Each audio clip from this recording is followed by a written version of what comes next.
Hi, and welcome to Jamie's 4.0 Garage, where we take you from no clue to can do. And today we're talking about tires. Tire tread depth. Are your tires safe for you to be on the road?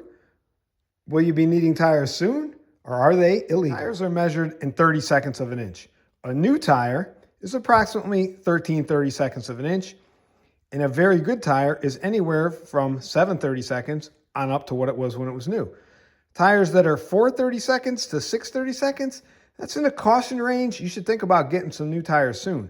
And if your tires measure up to 3/32, they're considered unsafe and illegal, and you shouldn't be driving on the road. Now we're going to go ahead and measure tread depth of a couple tires. We're going to go ahead and take our tread depth gauge, which is color coded from green to yellow to red.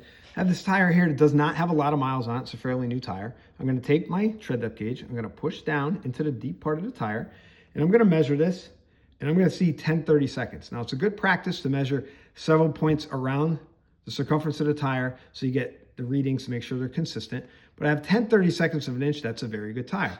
This tire next to it has some miles on it. So I'm just going to go ahead and reset my gauge, push down in there. And if you look, this tire is in the yellow zone. If you can see it, it has 4/32 of an inch. This tire is almost to the point of not being safe. So at this point, if these were on your vehicle, you would head down to your local tire store and think about purchasing a new set of tires. If you do not have this gauge, which is fairly inexpensive to buy, you can go ahead and use a penny.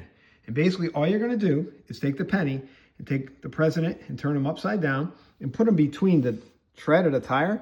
And if you can't see all of his head, the tire is actually safe. And if you can see all of his head, then the tire would be illegal. So you can see this tire is getting to that point. It's not the best method, but it only costs you a penny. I hope you learned something, and I hope you enjoyed our video, and thank you very much for watching.